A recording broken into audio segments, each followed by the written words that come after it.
99.9, you're listening to the Super Morning Show on ELBC Radio. Our guest, Senator Dillon, is already in studio.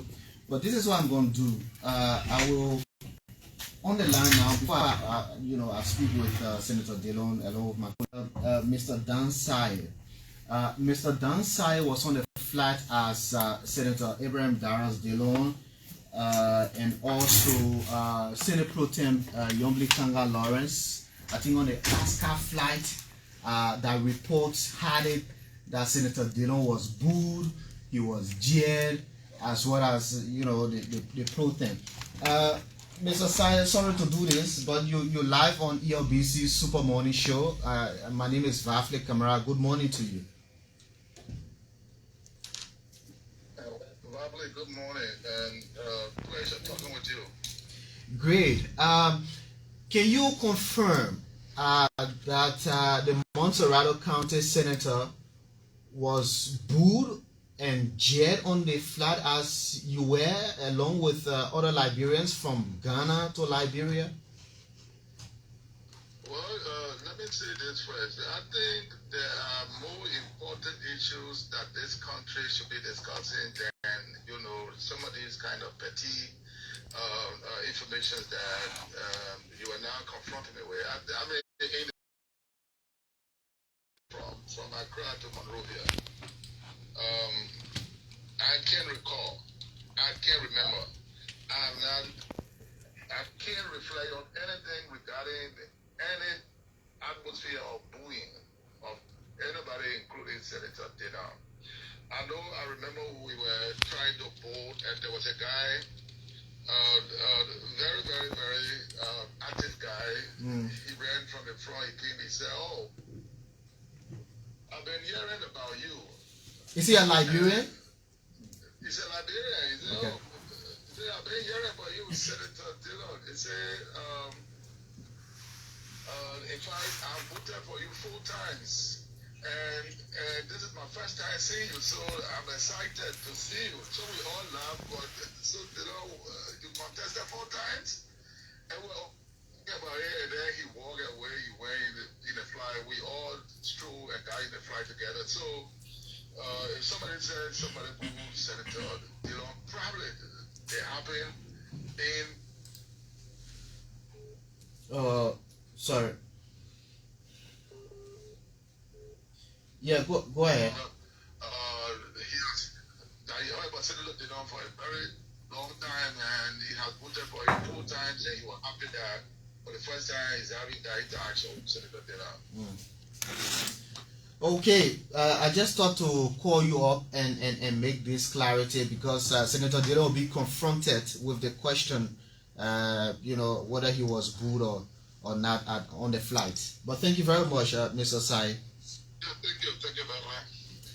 Great. So that's it. That Dan Saye, who was also on the flight, Darius Dillon, Senate Pro Tem Yomli Lawrence, all this information about him being booed or jeered and talked down upon, that he's changed and all that.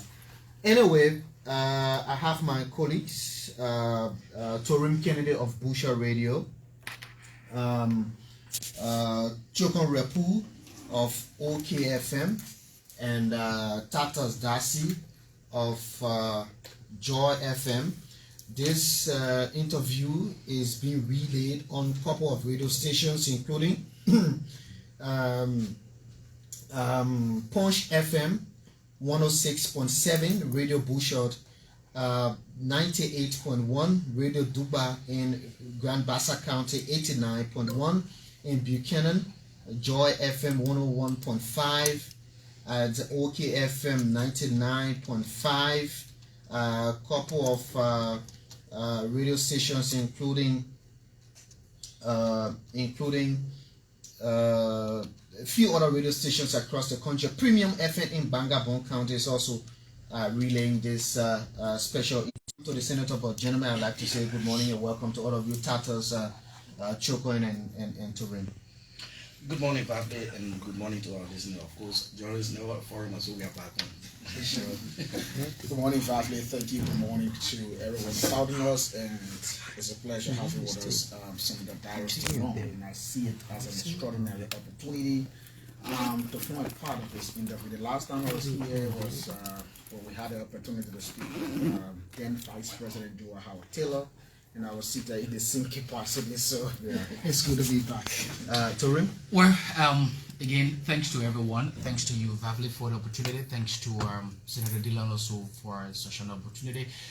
It's my first time, of course, being here.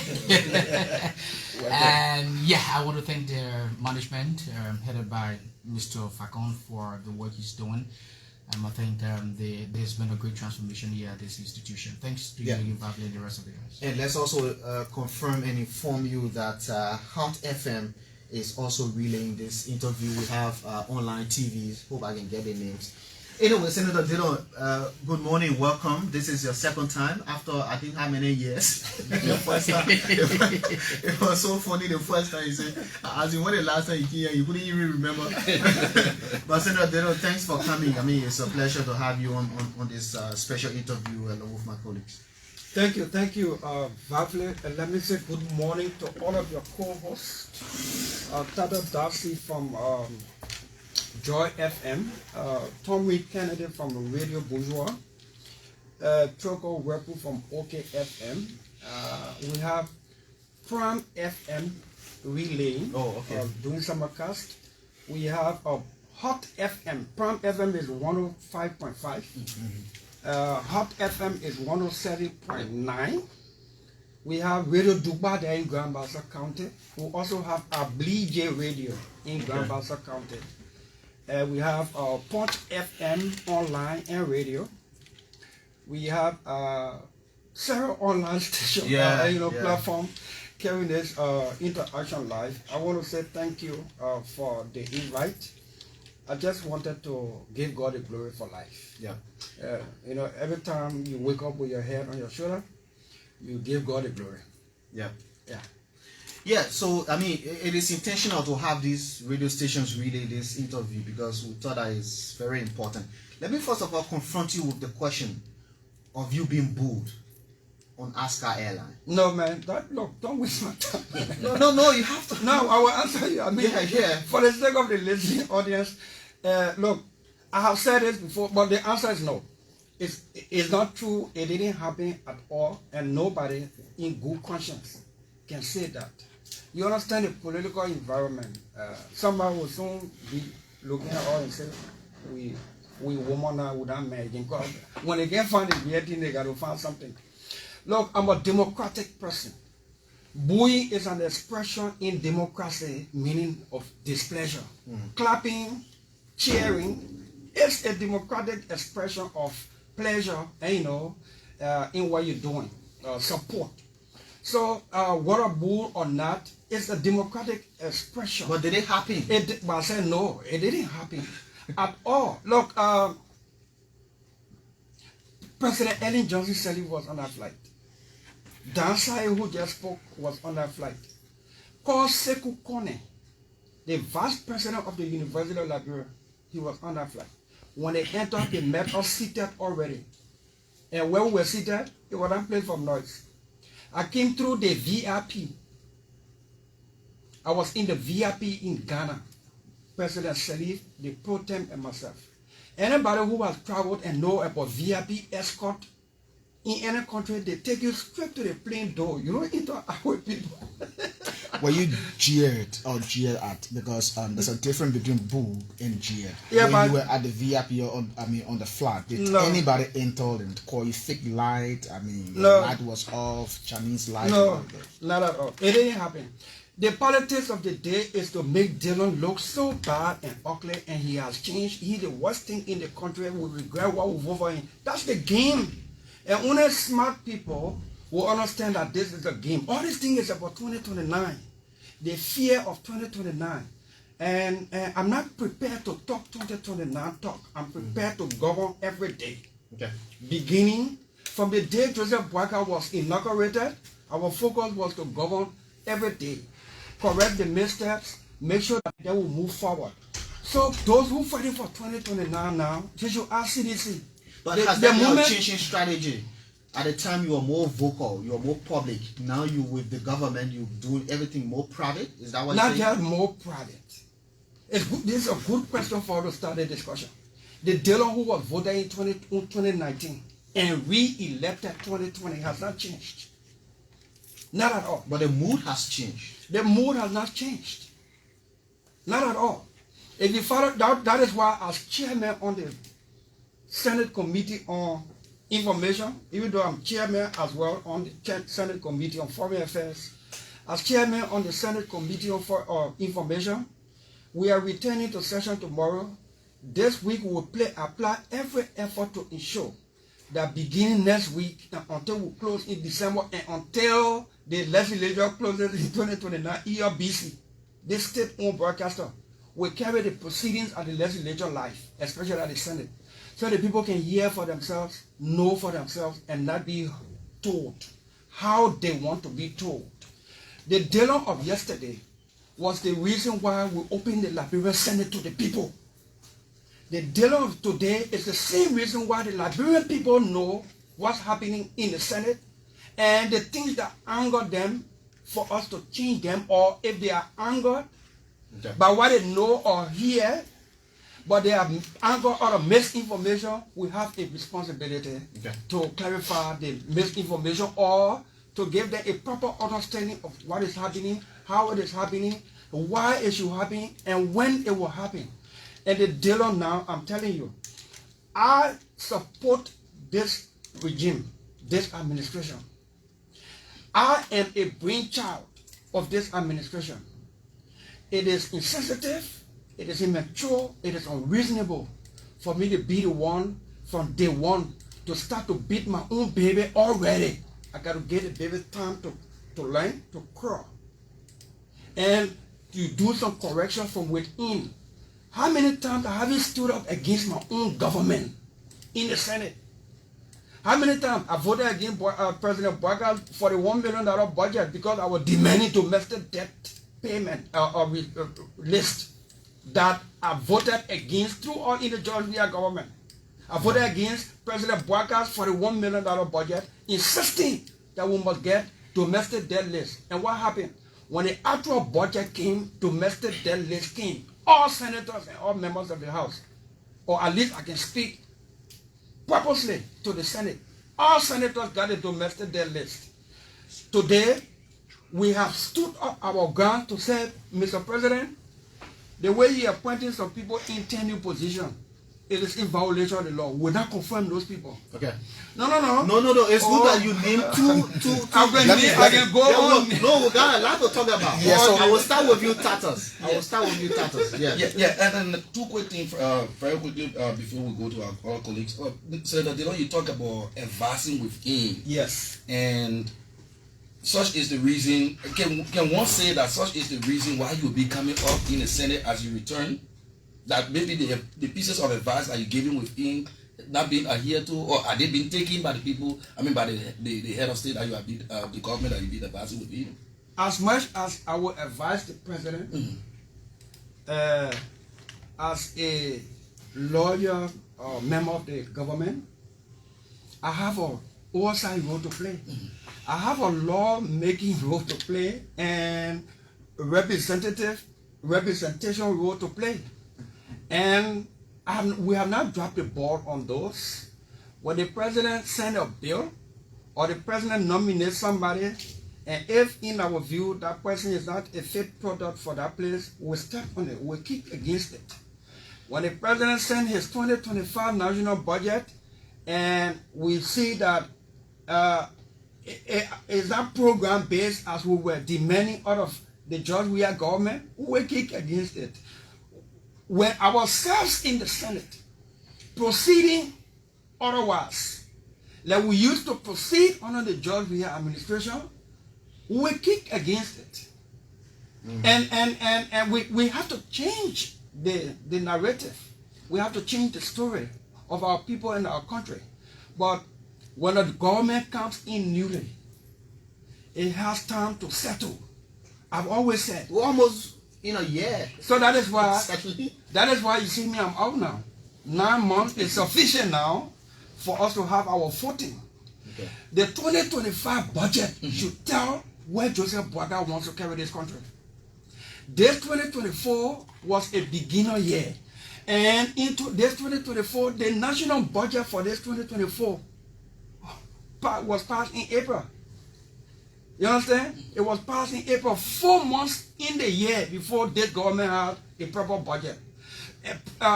The president took almost 4 to 5 months to even appoint people in various places. It was taking time for the government to take shape. 9 months going into a year. When we return tomorrow, it will be the period where by October 31, the executive, the president, the finance minister are going to submit the draft budget for 2025. That draft budget for 2025, a vision of Joseph Nima Boaga and the rescue mission. Anything short of that, what will you do? Oh, the Dillon you were crying for, you get ready. Yeah, Senator, back to the Liberia Senate. You were one person who, really pressed the button. When I said press the button, you really worked to have Yombi Kanga Lawrence as pro tem of the Liberia Senate. And yes, now she is the pro tem. Yes. What kind of work is she doing? What would you say? Senator Lawrence, the president pro tempore of Liberia Senate, is demonstrating leadership. First thing, when Yombi Kanga Lawrence became pro tem of the Senate, the leadership and the entire Senate decided several things. We decided that we'll do things differently. We'll be more open, more transparent. We set a focus. We have to achieve, we have to have a goal. We have to know, we have to determine that under this leadership, we achieve this for the country and the people. How do we do it? Let's set it into motion. Let's put system in place. Let's invite the GSC to come put a system audit into place so that we can put financial management system, personnel listing system, system all in this place. We invited the GSC. The GSC came and did system audit of the place, and we are putting in place the system, financial management system, so that people can audit our books and audit ourselves. The pro tem, the Senate through the pro tem just hired, on recommendation of the GSC, a consultant for sound financial management at the Senate. We went to a retreat, a leadership Senate retreat, which people put a spin on that would carry 700,000 because the intent was not for you to know what we did and seeking to achieve at that retreat. The last time I was here at ELBC, I laid out what we did at the retreat, what we sought to achieve at the retreat. We took at that retreat under Yombi Kanga Lawrence leadership. We took at the retreat the LRA. Some of you in the media were there because it was open. We took LRA for us to review some of our tax laws, how we can amend or repeal or buttress some of our laws so that we can raise our revenue and our budget can go from where it is to $1 billion or more.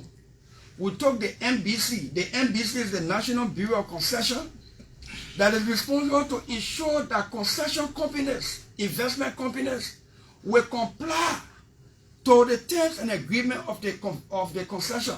Social development engagement, if they are supposed to ensure that environmental issues and health issues of the communities in which they are operating, if the environmental aspect they are all complied with, all of those things, we took NBC for us to review the laws.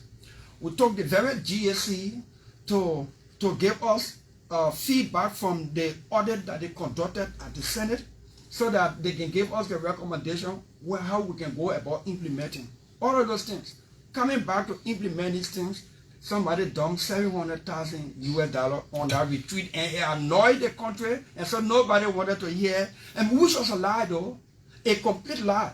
And so people were more focused on why we carried $700,000 than what we actually went to achieve at that retreat. Before Tori coming, I can go more and more on what we're doing at the Senate. Yes, Senator. Will you be able to really shake the gavel of Senator Lawrence, presiding in that session?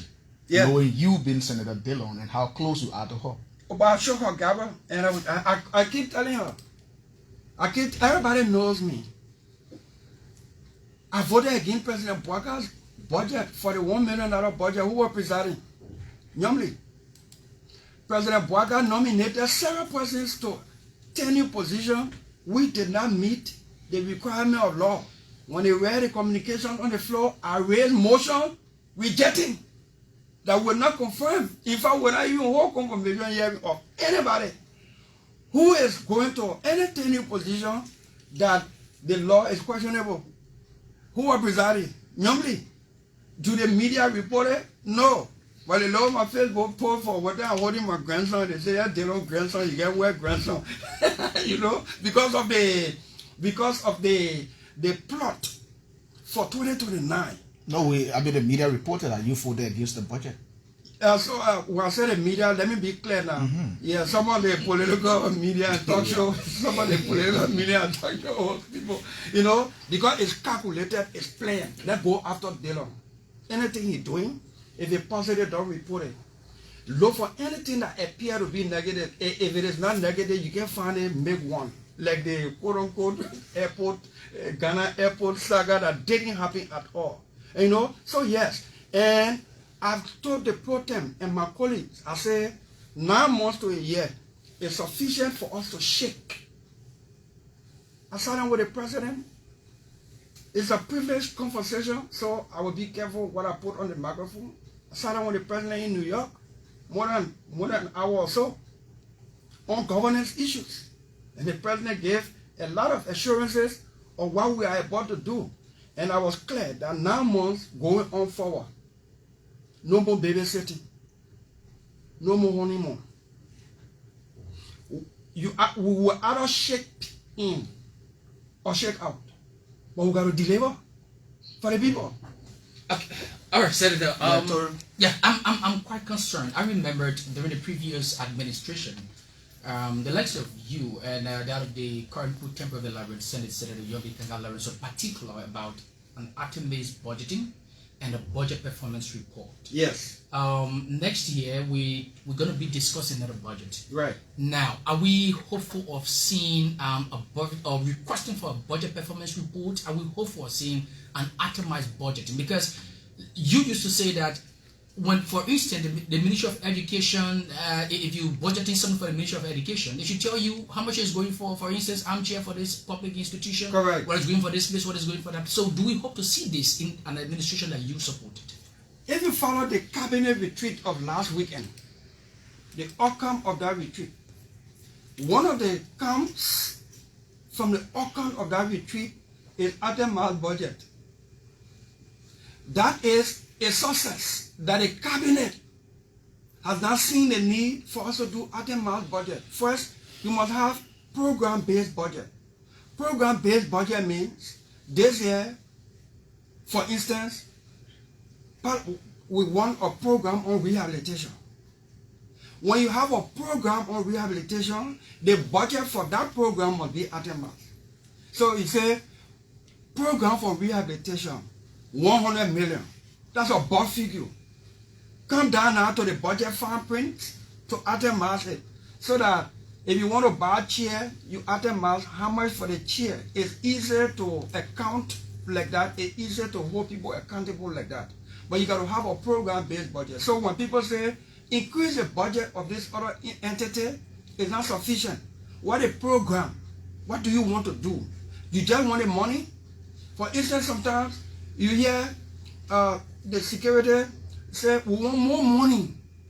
When you add more money on the security budget, they don't do more money or additional incentive on the security officers in uniform on the incentive. The more money the more money go to operation and that kind of stuff. So now covert operation that which you can audit. So then it appears that we're not doing anything for the security people. And you know, if we added 5 million on security for this year, for instance, and it's not specifically for recruitment or for this or that, but they put it on an operation. It is no room there for them to add some late incentive on the officers in uniform. Every time we talk about increase in the security budget, we can also be considering at least some increase on their incentive. I'm giving you kind of example. So if you come from ELBC and say, ELBC, we need more money, that's a good thing. But the program there is what the money should be given for. You got to justify why you need more money. Those kind of things. So yes, program-based budget. At the confirmation hearing of Minister Kafwan of Finance Ministry, we asked this question. In fact, he laid it out. He talked about program-based to itemized budget, because it wouldn't do itemized budget. Even with program-based budget, it wouldn't do itemized budget. We'll be giving bulk figure without seeing the impact of what the itemized issue should be. I've always laid this simple example. If I'm giving the Minister of Education $1 million for armchairs, the program there is to provide armchairs, right? But itemized meaning how many quantity? 1 million. How many chairs 1 million can produce or purchase that you itemize in? The bulk figure, which is the program is we want to buy armchair for public schools. That's a program. The budget for that program is 1 million. The Ministry of Education need to itemize it now to say 25,000 chairs can come from 1 million. And out of the 25,000, 5,000 will go to the public school in this county, 100 will go to the public school in the county, 50 will go to the public school in this county. During the budget year, then we start to ask questions. You said we should give you 1 million for armchairs, we give you the 1 million. Have you gotten it from Finance Ministry? If the answer is yes, have you purchased the armchairs? If the answer is yes, have you deployed them to the schools as well itemized? When you do that kind of budgeting, it's easier to track, it's easier to hold people accountable. Then people, the Liberian people will know that we, the lawmakers, doing our work. Because we are not supposed to implement the budget. We are not supposed to be the one to buy armchairs. We are not supposed to be the one to build schools. We are supposed to be the one to ensure that these things happen. So, Senator, you said that the 2025 budget of the government will inform you if President Bouaka is serious about national development. But how can that be if the budget that we already have when the government cut for example, agriculture, that is the first of the arrest agenda. If the government is cutting down the agriculture budget from 7 million to 3.7 million. In the recast. Yeah, in the recast. They say when your Christmas good, you'll know from the eve. Isn't this concerning that a sector that President Bouaka himself came from and is intentional about developing, but will cut that budget in the recast? Isn't that concerning? That is part of the agenda. So I want to be careful not to speak to something outside my authority, but let's be clear here. When they bring a budget, I will challenge the media to help the country. When they bring a budget, the media must not only look for whatever the legislature and close the book. That was about 500 pages. I lay credit to Julius J. He opens the budget and goes sector by sector, and Chokon Webu does it as well. Sector by sector, ministry by ministry. Most people just look for how much ever the lawmaker, they close that book the whole year. The national budget is 738 million. You pick up 50 million for the legislature and you close the book, and the whole year now, you take 50 million from 738 million, the whole country you get time for that huge chunk that's left. They only talk about the legislature. Do we need to reduce some of the things that we do at the legislature? Oh yes, and I'm going to reignite even my $5,000 bill. And this is not for the microphone. I'm going to reignite it so that we can make 5,000 or less as lawmakers and as public officials in high ranking, so that the money that we realize from the reduction in our salary, monthly salary, it can go to work other places. But here's the thing, the agriculture sector is not the agriculture ministry. The agriculture ministry is the regulatory, administrative, technical arm of the government, advisory arm of the government when it comes to agriculture related issues or the agriculture sector.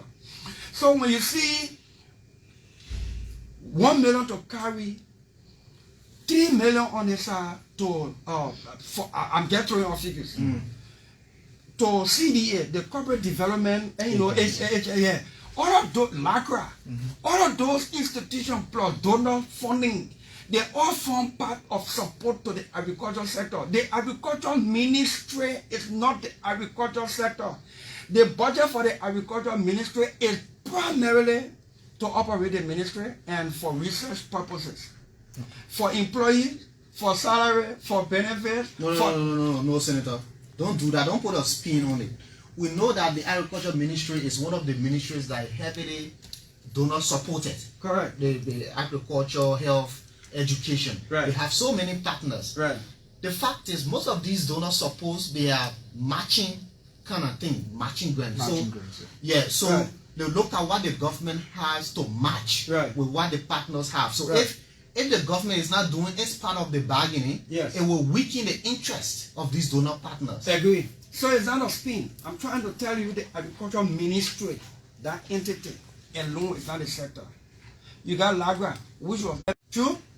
Is it not part of the agricultural sector? Is it not being funded? Even if it's not sufficient enough yet. You have CARI. Is it not part of the agricultural sector? Is it not being funded? Even if it is not funded enough yet. So to say the agricultural ministry, when you see 100 million there, then it means Bwaka and his administration is not serious for agriculture. We all need to rethink and educate our people properly regarding that. Recently, the Minister of Agriculture was at MICA, and he calls on the government, especially for the forthcoming budget, that there should be 50 million if we must feed ourselves within a time frame. Right. Talking about consistently reporting that we spend 200 million to import rice. Right. Will you be looking up to that, the request made by the minister, in terms of budgeting 50 million? Of course.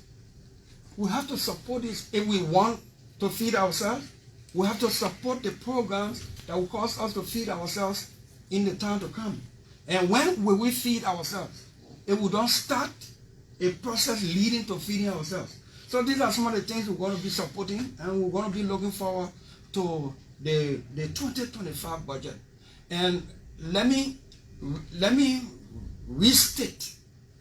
I said the 2025 budget will convince me about the vision for President Bwaka for this country going forward. Give us an example of a sector, how you want it to be in the 2025 budget that will make it look like the president is serious about moving this country forward. The fight against drug and then rehabilitation, how we elevate the educational sector. This year, the education... Now match them by a budget, by a figure. So, maybe some people know, but they can play blind eye. We have this year 111 million from the budget toward the education sector. It's in the budget. 2 to 3 million for instructional material, meaning to buy chalk or crayon and other things. Since we are not in the digital age yet to buy blackboard and other things. But when $10 chalk is not crayon, it's not in a public school anywhere in the country, they say the lawmakers then taking everything for themselves. We get the education sector. The University of Liberia has got this year, first time in 6 years, 33 million from this budget. Okay? JFK has close to 8 million. Close to 8 million US dollars. If $10 paracetamol is not at JFK, they say the lawmakers are taking too much. Apparently, you've not used the oversight to ensure that these things happen. And that's where I don't blame the people. I blame ourselves. How on earth will I give an institution, I meaning the institution as a legislature, how on earth will we empower this institution even if it is not 100% of what they want or what they requested? And almost nothing seems to be happening there. And people keep insulting us, blaming us for everything, and we are not strong enough, collective enough to hold people accountable. So the public, rightfully, understandably, blame us for everything. If there's traffic right now on the road, somebody will say, what the lawmaker are doing? It brings me to the point, Senator, when I say you, the Liberian Senate, I mean, some senators stood up and others did not. when Senator Lawrence, the pro tem set up this committee to investigate the alteration, quote unquote, alteration of the 2024 budget. Right. That committee reported and said that the budget was not altered, but rather they were shifting because you, the legislators, did not put on a certain key priorities, certain numbers, on the budget. So they needed to remove it, but then they did not go through legislative proceeding, Right. which the committee said they violated the public financial management law. Mm-hmm. You failed. When I say you, majority of your colleagues, because I know you and a few other senators said they should be punished. Right. But some of your colleagues failed to do that. So that one majority normally will take the day. Then you in the minority, you have your say. You put yourself on the record that I did not support this thing because it's wrong to support it.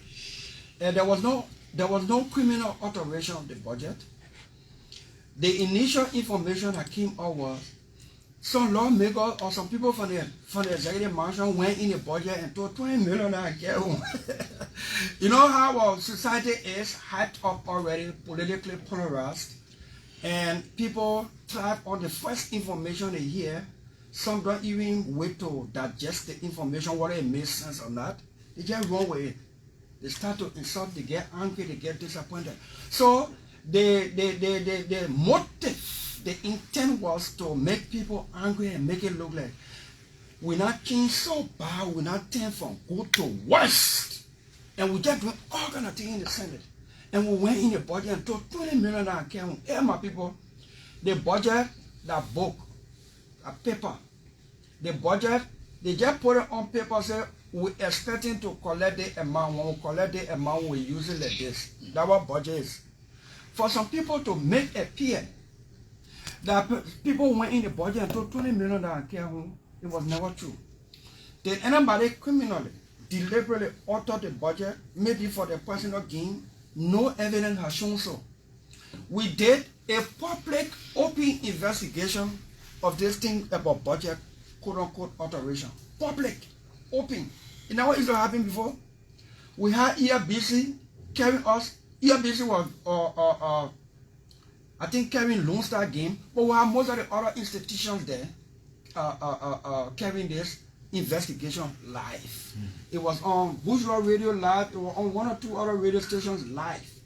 The finance minister who was acting at the time was there. Minister Myers. Minister Myers. The pro tem said we will do open, transparent investigation, and if it will require myself as pro tem to come on that stand for me to be questioned, what are they think about quote unquote alteration of the budget and what I'm involved, I'm prepared to do. I will submit myself. And with their open investigation, and the finance ministry took responsibility that the day realignment, meaning it will have 2 million there for rehabilitation, but it should be on a Ministry of Youth and Sports. People thought it was supposed to be on a DEA, and so they went and So the ministry was acting on your intention? Not necessarily.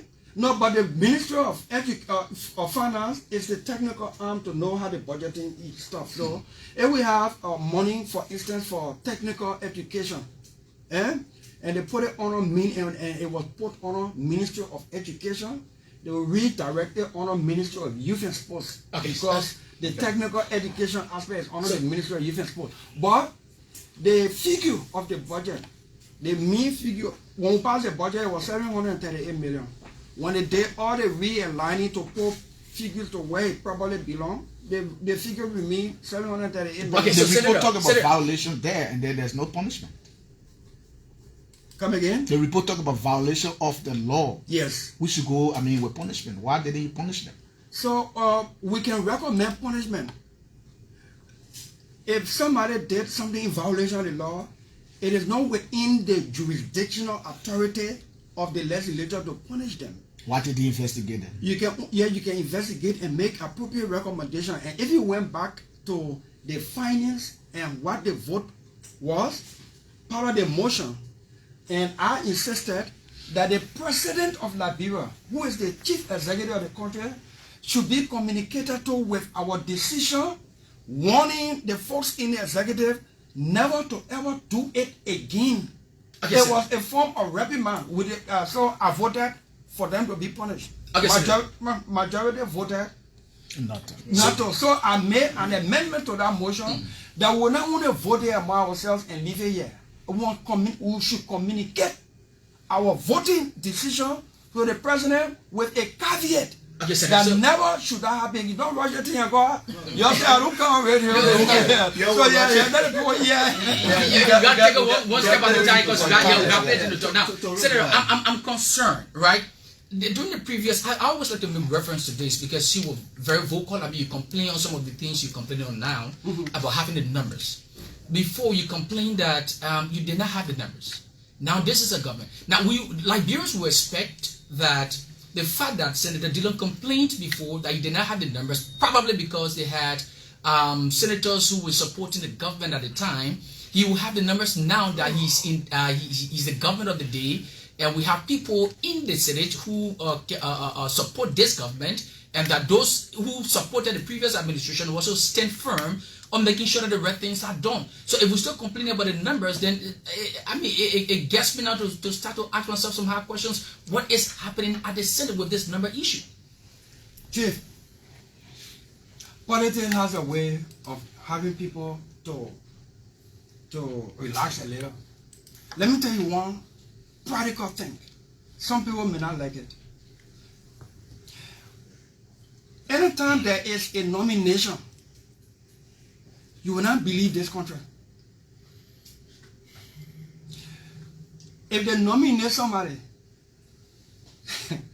the people who can be begging for the nominee, you can believe it?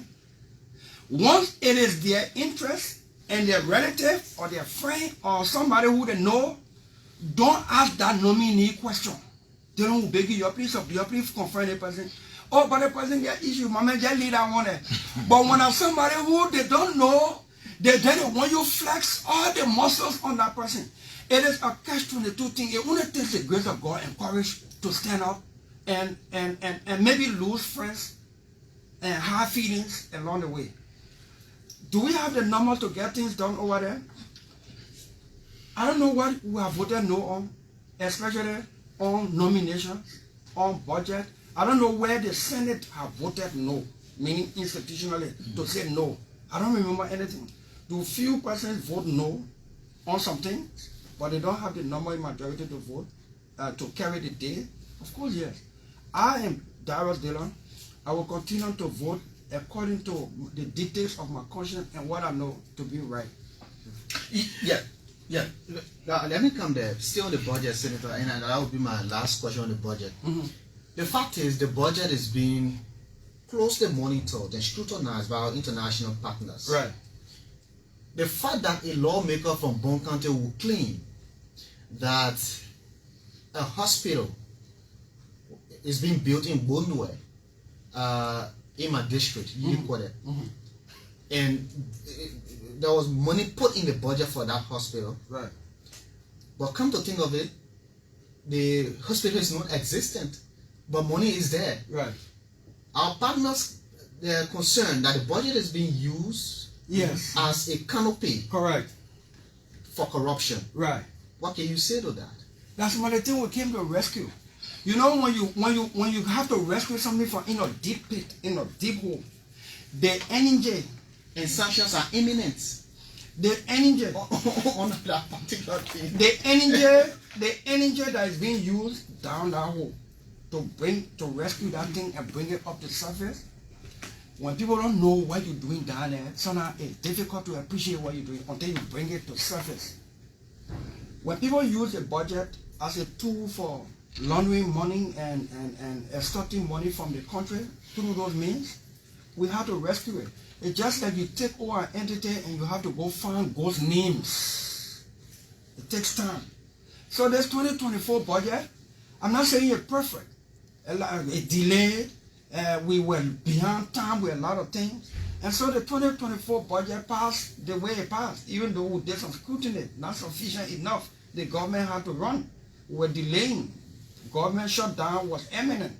The president had to ask for $41 million to run the country from February to March, and then up to April, we have not had budget, and then we had to the president had to recall us to come to special sitting to pass a budget for him to run the country until we pass it on April 30 this year. And all of these things, we take them into consideration as learning curve and to use as experience for the 2025 budget. The budget is supposed to be submitted October 31 this year, this month, for 2025.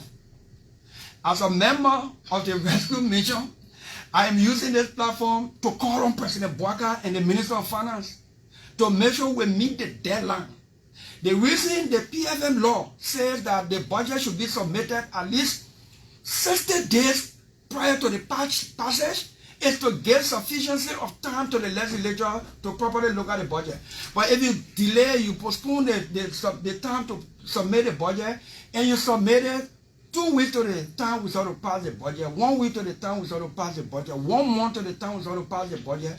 While we're reviewing the budget, there's time for civil servants to take pay. They say, oh, no budget because the lawmaker, they ain't passed the budget yet. Then the whole country start to harass or push us to pass it on time because you're just passing. You know, you're just passing. I know we got to go to other things, but Yeah, the budget thing is very important. I can remember the last administration. Yeah. Maybe I'm wrong, but we have not had a time in the last administration of submitting budget on time. No, never. Yeah, one of the issues that were raised was the last budget to the departure of the last government, and we had a delay in our budget.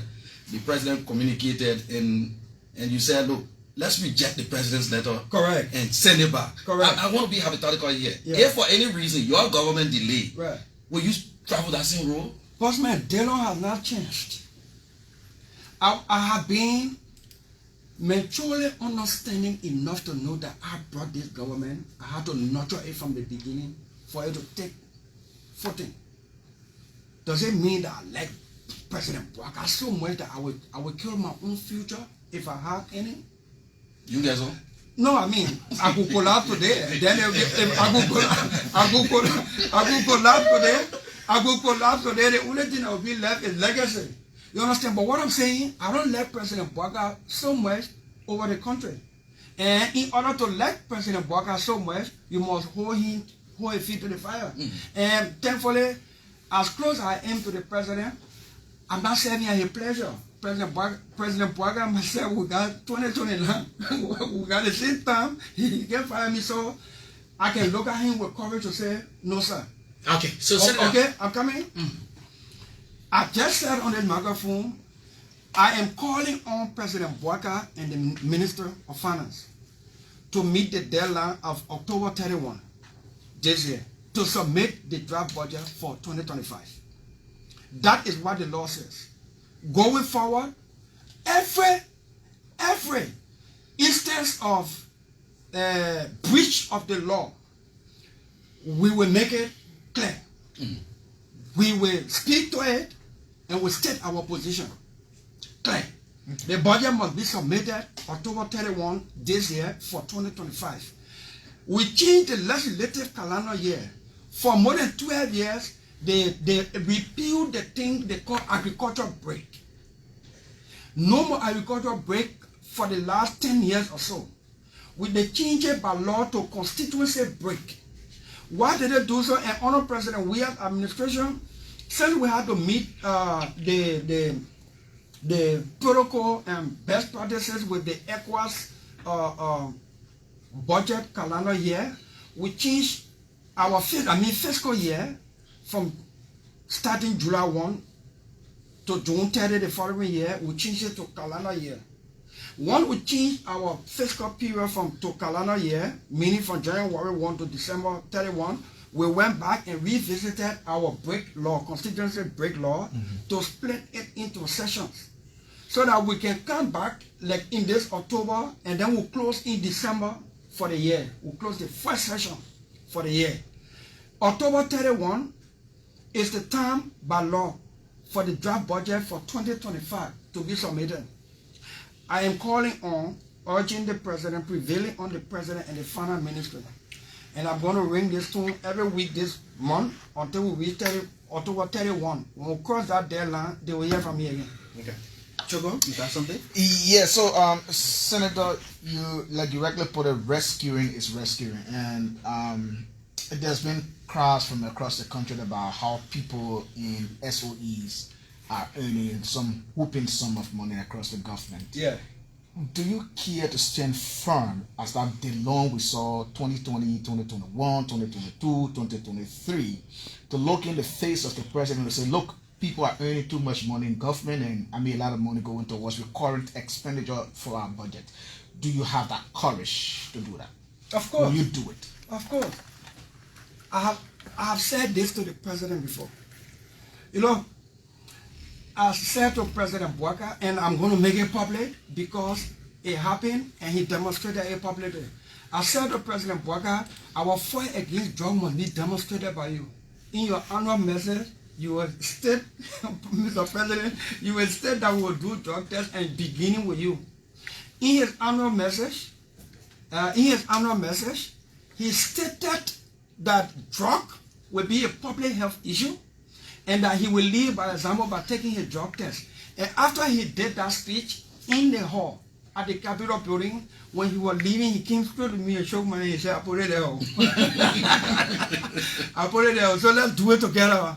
Thank you, Mr. President. This man is a listening ear president. There are times he may be a little slow on some things, but he gets there. All of the things that we have committed to our people, we will ensure that those things will be done. If that answers your question. Okay, Okay, let me If that answers your question specifically. I will still come back. Okay, thank you. Yeah. Let me come out of this entire budget thing a little. Oh, you have 1 minute. I just now recollected. The issue about high salary. Are the SOEs? Lead the SOEs. The president voluntarily reduced 40% of his salary. Except we don't know how much he earned. That's where the the point. 40% goes, so he has to make it. So that's the point I want to make. When the president did that, I commended him publicly, but I said he should do more. First, how much you making? So how much 40% will be? 40% of your salary as president, in my view, is a good thing, but we need to make it better. The president must demonstrate in the 2025 draft budget reduction of salary and allowances of people in his cabinet and suggest reduction in the salary and benefit of lawmakers and send that draft bill to us, that draft budget, and put public pressure on us. I am prepared to reintroduce my $5,000 bill. The president has the biggest bullet pulpit. Let me tell you something. As a lawmaker, while it is true that people in SOEs making far younger than lawmakers, we lack the standing to talk about it.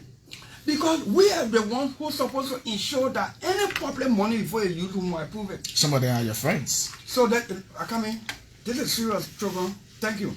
Here's the thing. If I'm the one who's supposed to dish out the food, and I give you plenty, just because I want to take plenty, when somebody say, but why you go on the food plenty, they again say, but when somebody ask me, Dillon, why your food plenty, I can say, but you can't see you on the food plenty. Who dish out the food? And I mean, if I want to reduce chocolate food, I will start with myself. Yeah, then you justify. I will reduce the quantity that is in my bowl to give me the courage and the standing to reduce chocolate and all the other people in the bowl. But just because I want plenty to now, then because I want plenty now, so I give you plenty. And when somebody say, but why your own plenty, then you say, but any other people own plenty too, who gave it to them? So in answering that question, I want to be clear. I will prevail on President Bouaka and all of us in the administration, in the government, to look at this salary and benefit thing. Let's reduce it. And this is not just for the microphone. I am going to reignite my $5,000 bill, which is before the Senate. I am going to do it on Thursday. Tomorrow we return. And what the protocol is, everybody will speak on their experiences and their interactions during their break. And then Thursday, actual session starts. And so, Thursday, I am going to make the case to reintroduce my $5,000 bill. For us as lawmakers, and for us to expand it at the executive and in the judiciary. We don't want to have the authority by law to determine what high-ranking officials make. During the confirmation hearing of Minister Gossip Gafwan, I asked him the possibility of adding incentive or increasing civil service salary. He said, well, I'm going to be feasible this year. But it's something that he was not going to answer immediately until he said and do some review and the possibility. So all of these things can inform how we can incorporate civil service and all of this stuff. We must reduce the money here so that the noise behind the people can reduce. Let me bring the senator back. Let me bring you out a bit, Senator. I'm very concerned about something. Right.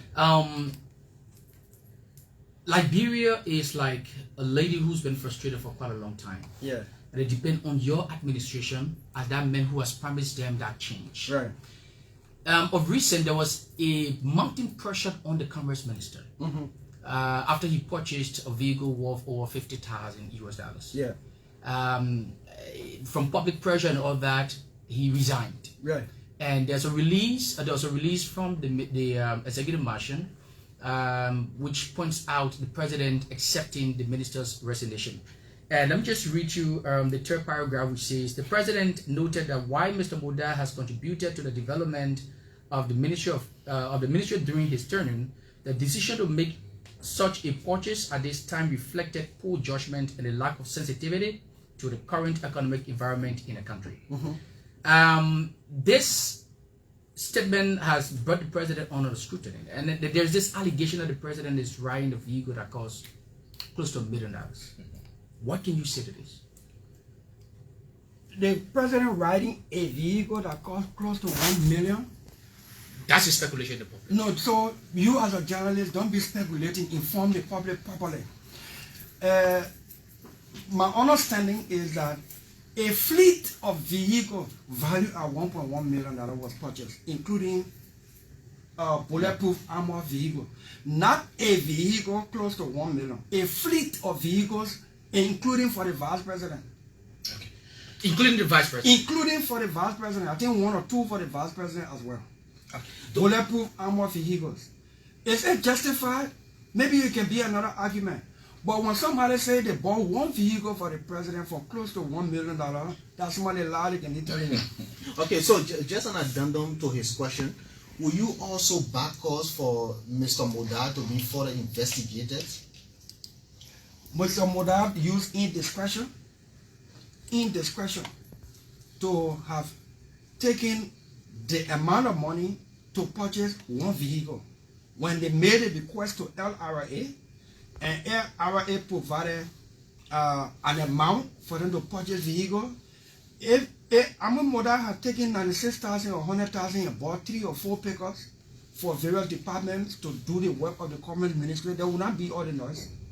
But he took what he said that he took 96,000 to buy one vehicle for who to use himself. So he brought on him. That was indiscretion. Where is the violation or criminality? I'm still looking for it. I'm not backing Amin. Okay. Amin has resigned. Okay. I think he did the right thing. The LRA boss should be questioning himself too. Because LRA knows that METEC is under investigation by the Liberian Senate. There's growing concern about METEC activities in Liberia. The Commerce Minister, former Commerce Minister, and the LRA boss had jointly signed an advisory to the president to keep METEC. METEC is the subject of Senate investigation on either corruption or the legality of them being here. Then, that the same LRA and Commerce Minister connive, so to speak, or team up together to get funding from METEC to buy a car for the Commerce Ministry. That was indiscretion. The LRA boss man, in fact, will bring him before the Senate. Okay, let me come to this question. With that said, I just wanted to, it's a personal question for you. Remember you promised to reduce your salary and do something in the county with it? Yeah. Where is it? Have you been doing that? Yeah. How much do you get in gas, benefits and all that? Put that together. How much do you get? So when I became senator, I made on the books $15,325 US in gross. including of Hey, Lord. When you had a question there, scratch car or what? everything. Okay. Everything. Yeah. I like this kind of conversation. It can help you clarify plenty water. When I became senator in 2019, I exposed, and which was true, that the monthly package of the lawmaker, especially the senator, was $15,325 in gross, meaning the full package of everything. And when you take out the taxes and do tax deduction, then it came to $12,300 change. Then we made noise. Then George Weah brought harmonization. Harmonization plus our noise reduced the senator money from $15,000 in gross to $10,000 in gross. When you take out taxes now, senators are taking $7,900. Okay? When I was campaigning, I said, if lawmakers, especially the senator where I'm going to, if we're making $100,000 monthly, I will take $5,000 again and the $5,000 back to Monserrato County through a channel that I will set up. It will take in $50,000.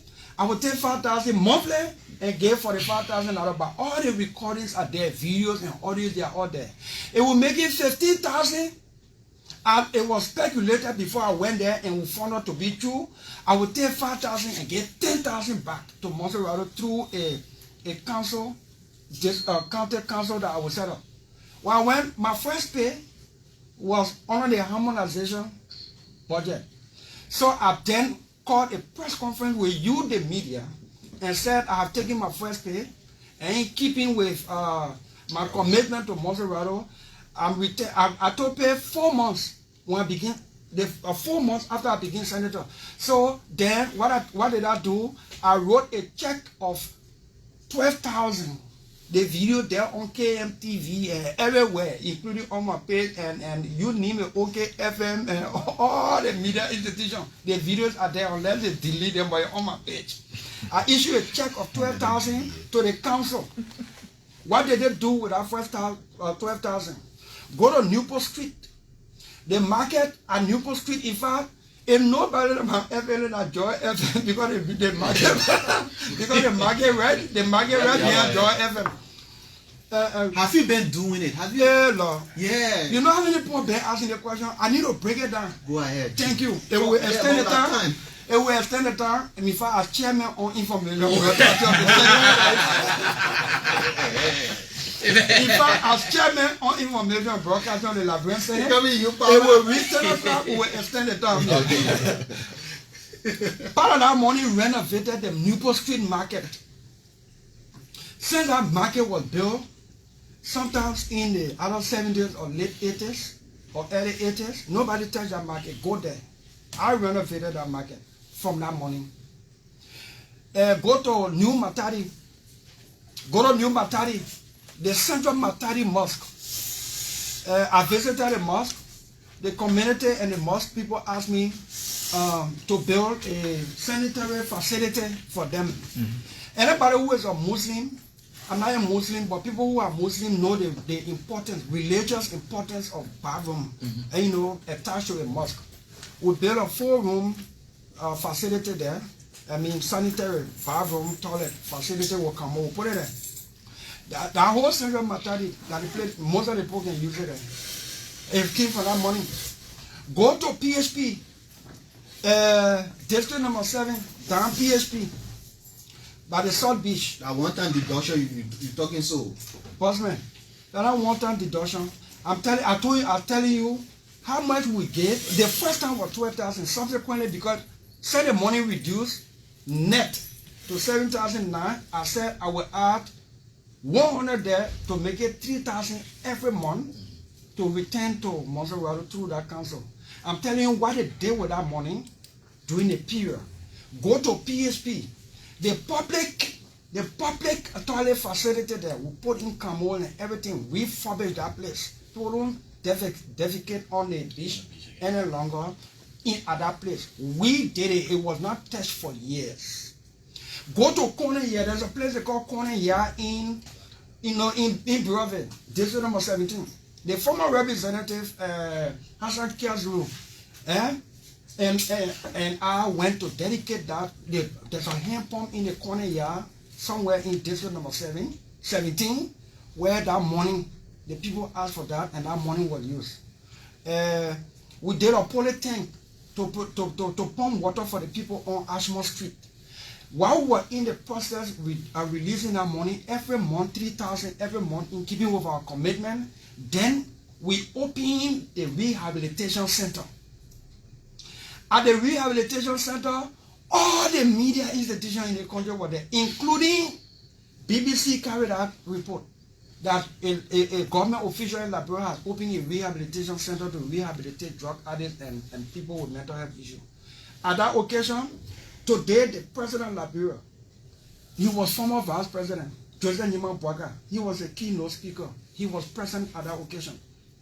The former Justice Minister, Frank Musa Dean, was at that occasion as Minister of Justice. The former Minister of Youth and Sports, Zoga Wilson, was there as Minister of Youth and Sports. The former Vice President now was Vice President at the time, Joy Howard Taylor. She was at that occasion.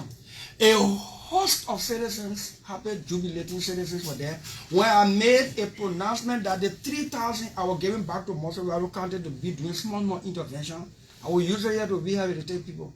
And since 2021, that money has been there rehabilitating people, and thank you for even asking for about that money. For here, I'm going to the rehabilitation center. We are taking in all girls now. We have done 4 batch of graduation of boys, male, men. We are taking in all female now. They are taking them in now. I'm going there to encourage them, motivate them. We'll talk about the rehab center later, but that money I say I will commit to Mossoraro County. I never dropped my word. One day I'm committing it, but through other means. Yeah, Senator, I'm still concerned about good governance. I thought it was status time. Yeah.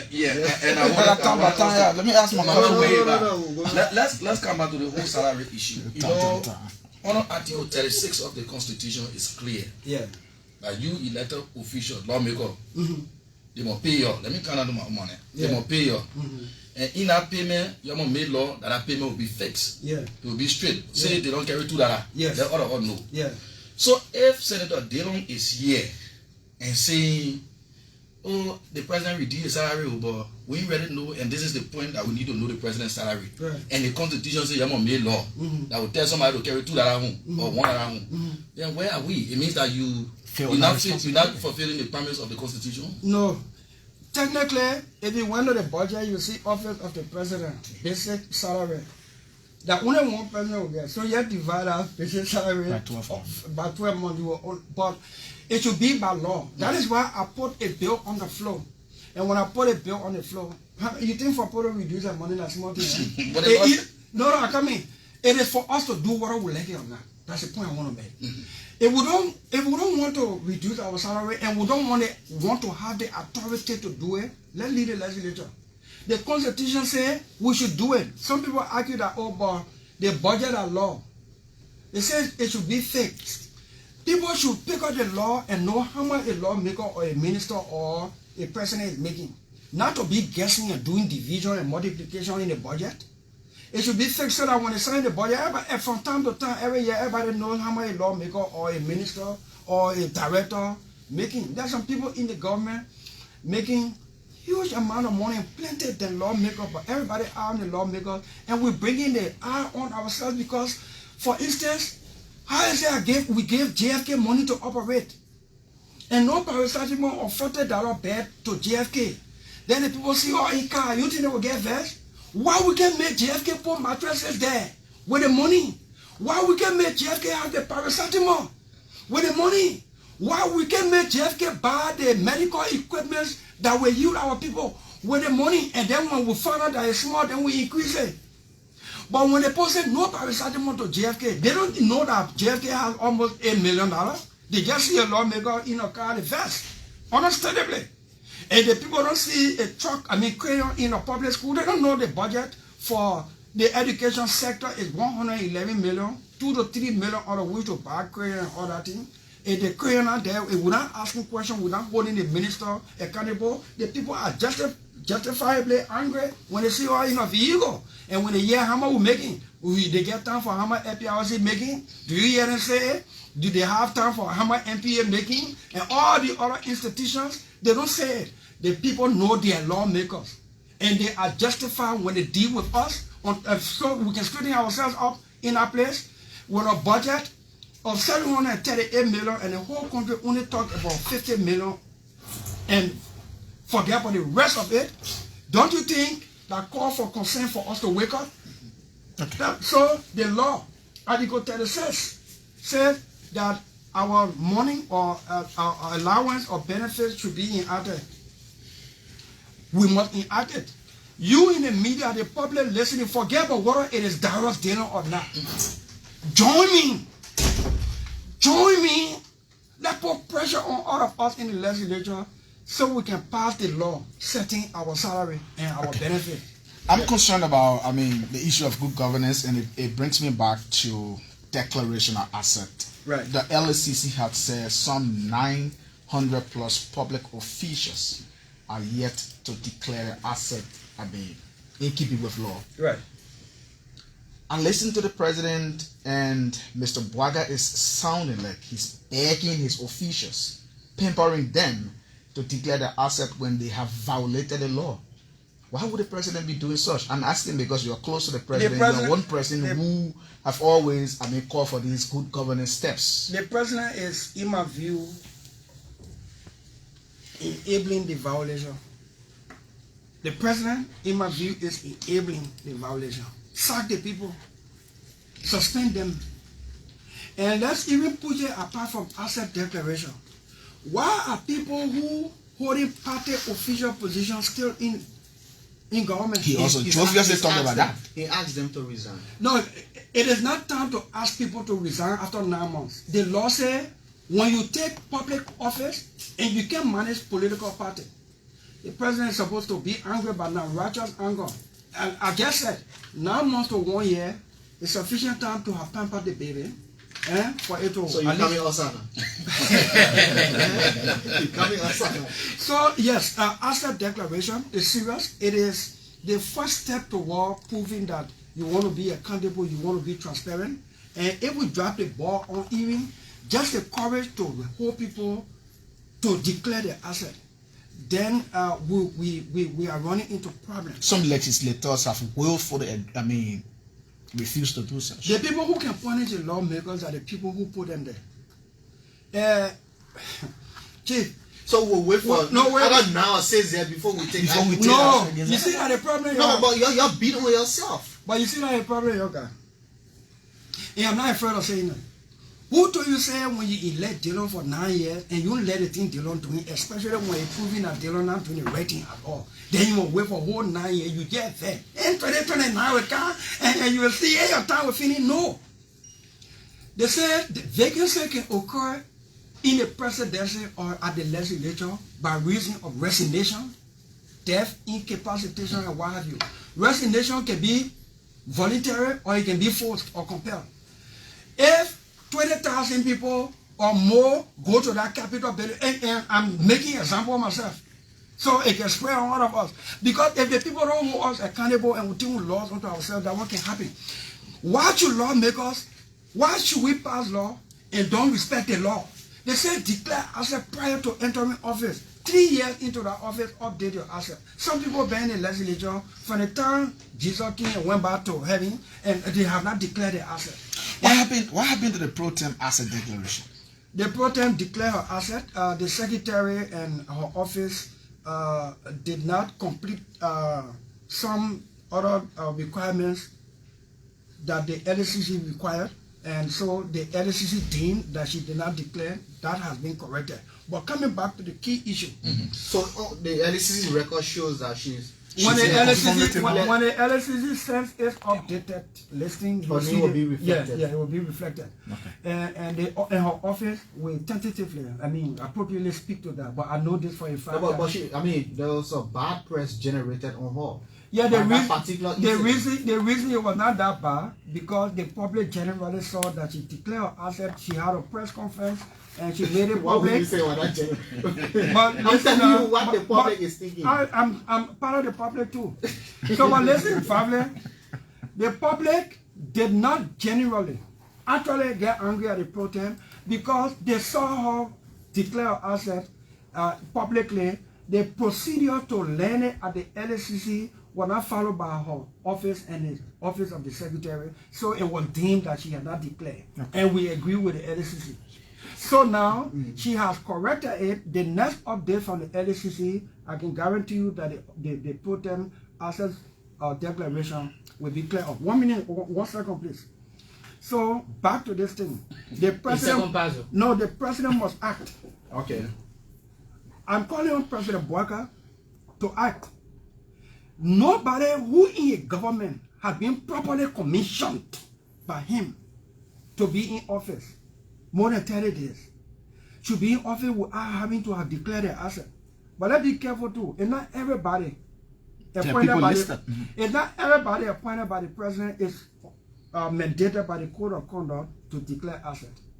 They say once you have anything to do with procurement of contracts, procuring for government goods and services, and you can rectify, like all rectify concessions, anything that has to do with procuring contract for government or giving concessions, and, you know, for government. And so procurement officers of all government entities are under obligation of directors and all that thing. So the president should not be asking them to go declare the asset for me that dropping the ball at this time. Okay. The president should not be asking people who are on the code of conduct not to hold party position to be asking them by this time. If the president is still asking them by this time, he's pampering them, and in my view, he's enabling the violation of the law. So who should reprimand you lawmakers who are in majority having declared your asset? Who should reprimand you? We already know that the president should reprimand. Our character should reprimand us first. You see, when you have character, you don't even need a law to tell you to do. No, that whole character thing, I don't understand. If you want me answer, who should reprimand the lawmaker? If you want me answer, then you will let me answer. You know I like to lay premise before I answer. Please. First thing, a good character person does not need a law to tell him to do the right thing. The legislature made a law to declare asset. When people come for confirmation hearing, we even ask them whether they not declare asset, even as nominees. But we who asking the questions have not declared our asset. Who's are the whole accountable? The people. The people think they must wait for election before they hold us accountable. If you go to that Capitol building in mass number and demand accountability and the right thing under your lawmakers, and you sustain it, will do the right thing. Few staff, few handful of staff last year blocked the Senate from operating for 5 days. They say they want their benefit, and they don't want us to confirm Samara Wolo calling. And you remember that? Few staff blocked the Liberia Senate from operating. Imagine when massive of our people say the thing you're doing here is not correct. We come in, we sit down inside there until you're correct. We're not going in your chamber, we just sit down in the compound. You're not going inside until you're committed, you will do it. And when you're going inside, you're doing it, you're not coming outside. Now, I'm not inciting the public in a negative way. The public is our lawmakers. They have oversight over us. We have oversight over other public officials. Once the public drop the ball on performing oversight over us, this is what they have. I am not happy. I am unhappy that we lawmakers are not declaring our asset. I am not happy that the president is not acting on people who have not declared their asset 9 months into his administration. I am not happy that the president is not acting on people in violation of the code of conduct who are holding party positions and have not resigned. Okay. Let me ask this last question, then you can come in before 5. Yeah, because I want to also go to the UNGA. Yeah, so this will set the premise for that. Senator, were you at any point in time this year denied visa from going to the US? That's been speculated on social media. But man, some people, some media people or political talk show hosts, they say every day we tell the people that they don't do nothing. They don't have faith, they don't bad, they don't the most corrupt person. In fact, we even take our character aside and be lying. And even if you're found that we're lying, we care, we still be talking. So when they say they deny me visa, I didn't say anything. I just went to New York. Where you deny visa? I don't deny visa, I didn't go. Then when they knew I got visa, Then they said, oh no, they're restricting him to New York. So I went Minnesota. Yeah, so I went Minnesota, went Pennsylvania, and then back to Liberia. So one of the ways to undo some of these things is to act. So just imagine if I had not gone to America, all these concussions, all these plots, and people still listening to those people who do that. In June of this year, they lied that I had gotten car under this 2024 budget. In June of this year, they lied that Dillon. In fact, it was that lie that made members of the House of Representatives to put KK, to put their lesson plate on KK to go protest at the Capitol building. That while the senators got their own car and they members of the House have not gotten car. Only for them to find out that it was lie. And I will sit down on the 14th day of October. We haven't gotten car. We haven't gotten car. But people still listening to those people.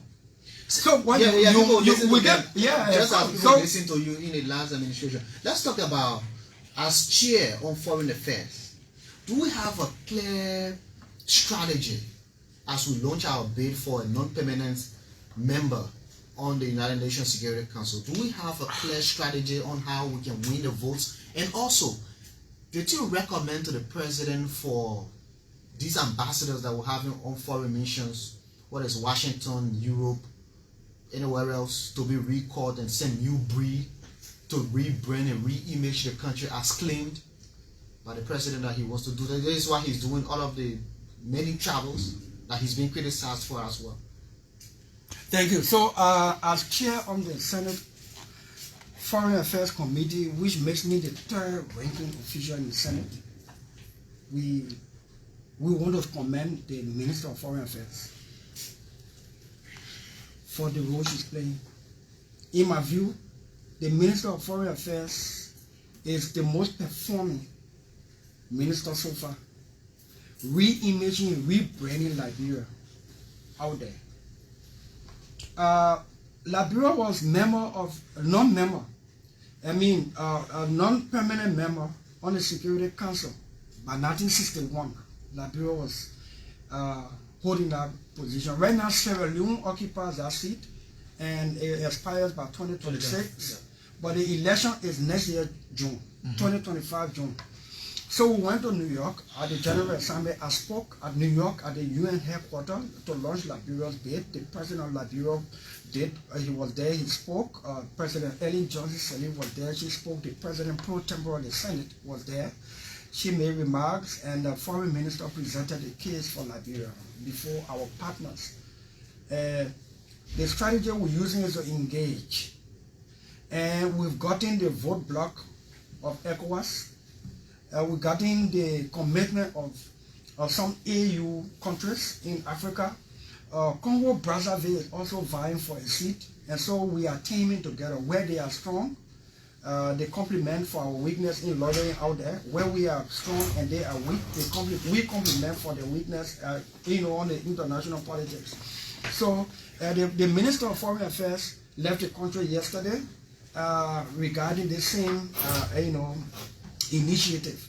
So the election is next year, June. I'm confident that we will be elected to that seat, and so that it can put us on a highest place to discuss global issue and to fight for the well-being of our own country, global peace, security, and how we can fight to eradicate corruption and suffering.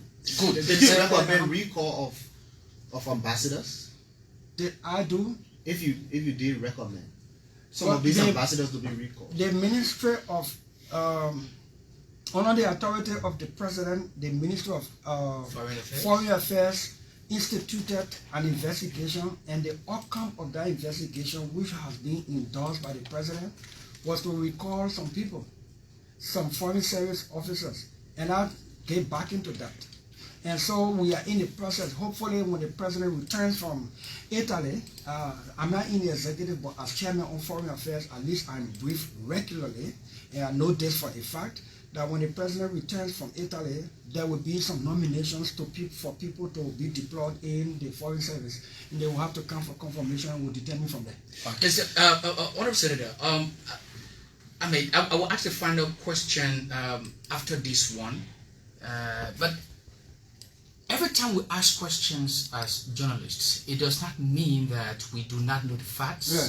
But it is because sometimes the public needs to get the exact information from the rightful people in government. Right. That's why we ask these questions. It's not that we are novice to some of these questions that I ask. Right. So let me come to this one. There's this belief. People think that the president, since he took over, he's traveling too much. I mean, the president doesn't even spend 1 month in the country. The president, even 2 or 3 weeks, the president does not spend. He's just from one plane to another. So when he's going to focus on the domestic issues, these are questions that are asked from some folks in the public. What can you say to that? At a certain point, we will review, some of us will review the travel purposes of the president and will make a determination as to whether they are necessary or not. But for now, the president should travel as much as he can to re-image Liberia and to make the case out there, to go scout potential possible investments to the country. When Joseph Boaga became president, a week into his presidency, there was an ECOWAS head of state summit that he did not go to.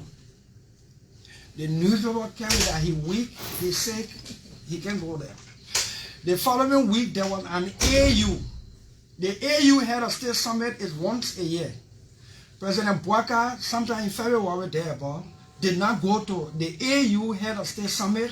They said, he missed a perfect opportunity for interacting with his colleagues to make the case for Liberia under his new leadership. Now the president is traveling to make the case for us to scout potential investors and opportunities for the country. They are complaining again. No, we will determine at a certain time what is time to sit at home for a little time to focus on the domestic issue. Right now, it's more like building the foundation. It's like I said in the beginning, President Boaga 2025 budget will determine his clear vision for the country. Okay, so then it also includes the dividend on some of these travels. For instance, I know it can be argued or understandably that the overpass bridge that the Chinese government is about to build and the road from Kesari Boulevard to 12th Street, they were all in the Puebla, that's true. But it was blocked in the Puebla. That President Boaga's visit to China, reassuring China that when we are taking action on the global stage, we will take it with our own interest first as a country, not to please any other person before Liberia's interest, and then people fighting, then we join inside and go stand just for a final question. yeah. So, you see, he visited to the FOCA, to the China Africa Forum, has now got China excited with the new commitment to come do these projects. They are in town already. You call the Minister of Public Works, he will tell you the Chinese government don't waste time when they say they want to do something. But when you step on their interest, then you're in problem with them. Now, anytime we want to do anything on a global stage, the first question we should be asking, what's in it for us as a country and people? And if what's in it for us is good as a country and people, if other countries benefit from the trickle-down effect of our vote, okay. But we must never again vote on something that will hurt ourselves as a country and people to please any other country. And these are some of the focus we are on. So yes, the president will travel. He's in Italy. He's going to meet with the Pope. He's going to meet with the Pope in the Vatican, and also he will address, you know, it is his passion. Agriculture is his area. He's going to address an agricultural forum and scout potential investment and opportunity and agriculture opportunity for the agricultural sector. So yes. Okay, Senator. Let me just final question. Senator, you're aware that 90% of those in Montserrat County that voted you are all you. Yeah. How you got this statistic? Sir, the campaign and all of that Okay. proves it. Right. Are you excited with the performance of the national team of Liberia? No. Have you seen the budget of the national team? Yeah, so we got to do better. The 2025 budget will not just only be about salary, or should not be just about salary. If we don't get 2025 right, forget it. 2025 will almost everything. The LFA, which is in charge technically of the national team, should submit its budget on time to the Ministry of Youth and Sports, so that the Ministry of Youth and Sports can submit it to the budget committee. I'm hoping that they have done so already. All the other sector institutions, especially of priority, it's time for us to set it right. 2025, if we don't get it right, forget it. You also have the collective society. Just for the question, you also have the collective society that make up the musicians, the chefs association, the filmmakers, and all that.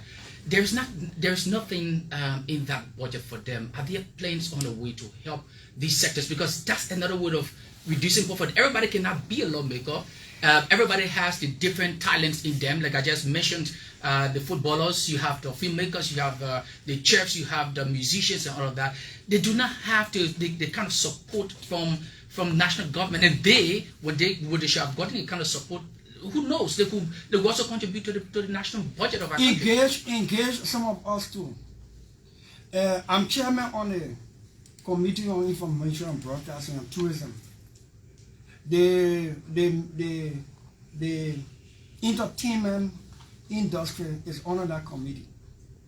Let the leadership of these institutions engage some of us so that we know their issues, and then we can push their interests. Okay. Yeah. If you just joined us, you're listening to ELBC 99.9 and radio stations including Punch FM 106.7, Radio Bushard FM 98.1, Radio Dugba in Grand Bassa County 89.1, Joy FM 101.5, and OK FM 99.5, Prime FM 105.5, Heart FM 107.9, few other radio stations across the country, including Premium FM in Bangabong County, Heart FM in Bong County as well, 107.9, and Voice of D17, 89.7, all relaying. My name is Vafle Kamara, my colleagues, Chokon Webu of OKFM, Tatas Dasi of Joy FM, and Torim Kennedy of Busha Radio. Very shortly we will go to the lines, but just shortly before we go to the lines, Senator, last Monday I had in studio the U.S. ambassador. Yep. We talk a lot, but one of the major takeaways was the issue of the denial, visa denial. He justified in that interview with me that Liberians who are fortunate to get visa and travel to the U.S. Don't come back in time. They overstay.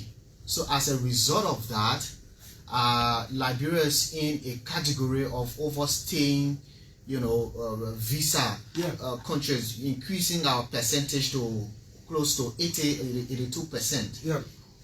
And also he talked about how they are contemplating building some kind of shelter for Liberians who go there for visa, so that the rain don't beat them and the sun don't blaze at them.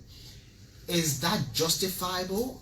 The denial of Liberians, giving our traditional allyship, how we help them on the international stage, but is his justification genuine enough to take?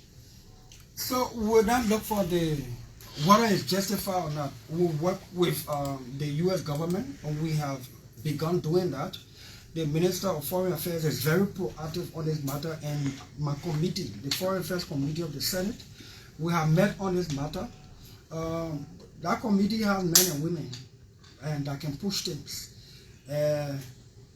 We met with the Foreign Minister and the ministry as a whole. When the ambassador said people overstay their visa, and so it deprives other people from going, it should be an issue of concern. What we intend to do is to create awareness and do public information as to what overstay means.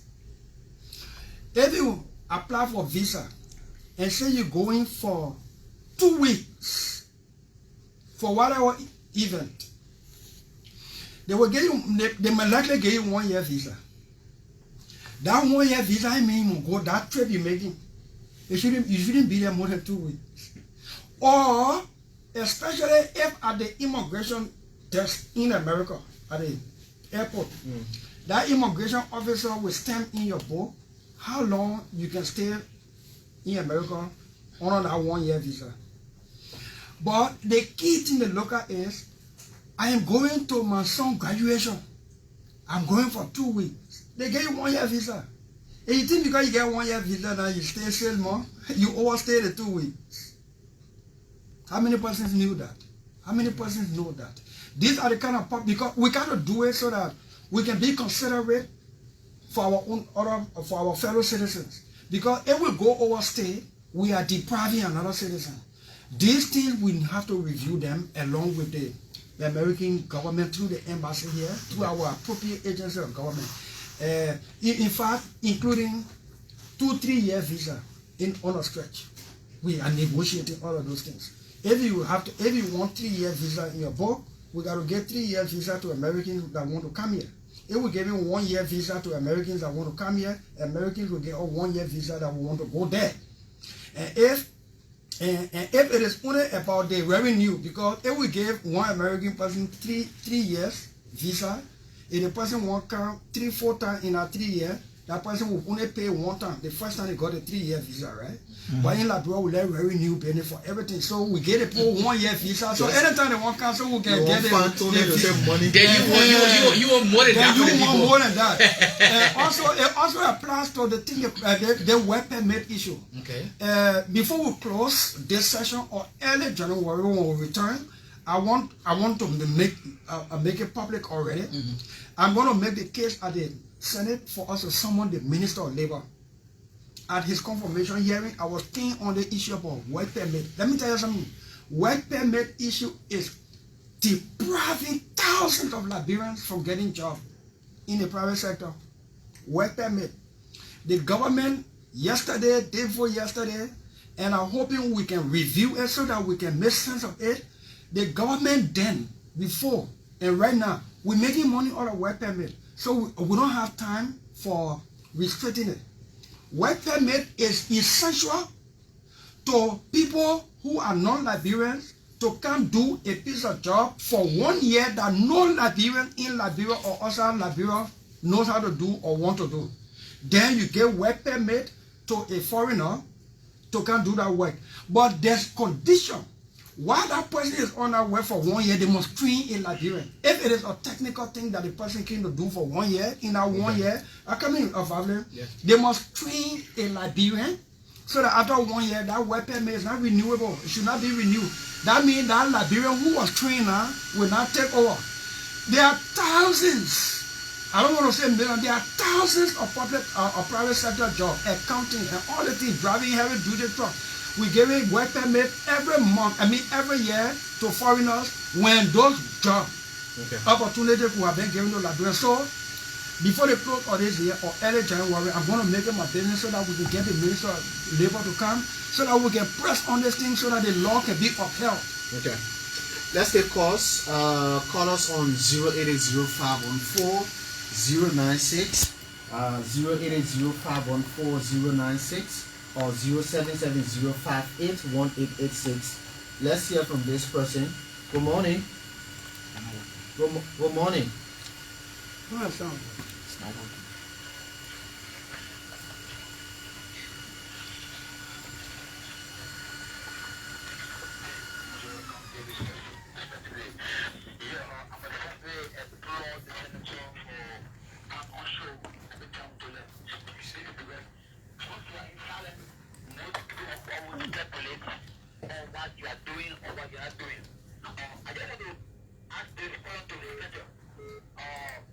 Concerning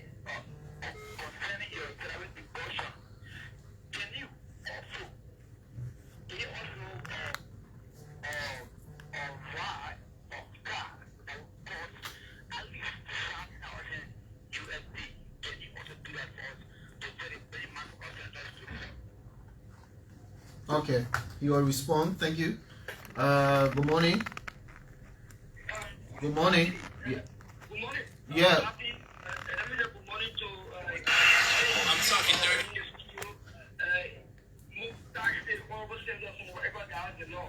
is activist Laclay Renner. And I do join you this morning from Liberian for Justice and Accountability Health Office here in West Point. Let me commend the Honorable Senator for alluding to the fact that the foreign minister is a well-performing minister since WACA was elected. It is not clear. And I also want to ask the Honorable Senator to also look at some critical national issues as it relates to what Liberian relationship with Israel now, with all the genocide that is against Israel. What our relationship now? Are we going to exclude ourselves from that, or are we going to allow for the Israeli to carry on those genocide? Okay, you can't justify what that genocides are taking place. Good morning. Yeah. Yes, by the way, this is the voice of George Watkins Jr. and I'm phone from my comfort zone in District 13. Yeah, go ahead. 30 seconds. Yeah, thank you. Firstly, let me, the Senator Dillon, I want to say firstly, thank you. But I think you are being a little bit insincere, yes, to the Liberian people, because I listened to you killing firstly, you said, yeah, and 8 months old baby is still young, and then on some of the mistakes you cannot be okay. And then later on you came back to all and then saying to all that an 8 months old baby is grown enough to know better. Senator Dillon, I think you have been very insincere. I'm one of those who supported you 2019 up to 2020. So I've been very much disappointed because the Senator Dillon I know is not the Senator Dillon I'm seeing right now. Okay. Thank you. Let's hear from this person. Good morning. Good morning, Gabriel. Good morning. What's your name? Go ahead. Let me say good morning, Senator. My name is Lincoln T. Lincoln District. Yeah. Honorable Senator, I would appreciate appearing on the radio. The first issue I want to deal with is the minimum wage bill.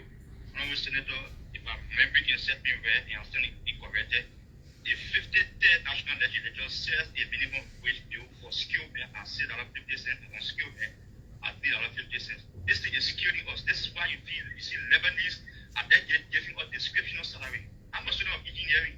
Do you expect me to go on the field as an architect? At the end of the day, I receive $6.50. So I'm there, I beg you, Papa. Please talk about this minimum wage bill and they just respect up to $15 to bring some kind of dignity to us as a skilled people. Thank you very much. Thank you very much. Good morning. Good morning. What's your name? Thank you. Good morning to the voice of the power of the people. My name is with and I joined this today. Well, not saying you can even to appreciate the Senator of Water County or Senator Darius Dillon. Thank you so much for the debate. But Senator, I think you have to reach out the PRO for the office because the propaganda against you is so much. Let's start some of us you get to the public land to explain some of the achievable from the family or things to our office. But let us say, it is difficult. So I want to make recommendations to your office.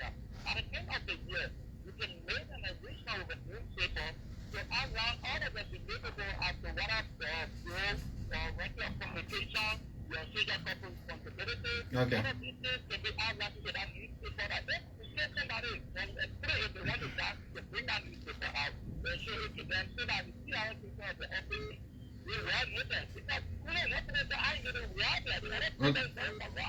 Okay. Yeah, let's hear from this person. Good morning. Yeah, good morning, Dr. Tamara. Yeah, quickly, what's your name? Yeah, thank you. This is Momosilo Akobo Kingsville. Yeah. Mr. Kumar to my Senator Darius Dillon, Senator, whenever I was on the radio, I'm pleased, I'm relaxed to and you. Let me say thank you for coming and getting on the air, for clearing some of the lies. How people say that you were moved to investing visa or venturing. I mean, these are, and I love how you put it that some people are not taking your or you are taking your own government trying to work for like people, and when 2020 reaches, you will do the 2024, they do some of who are committed to you, and we are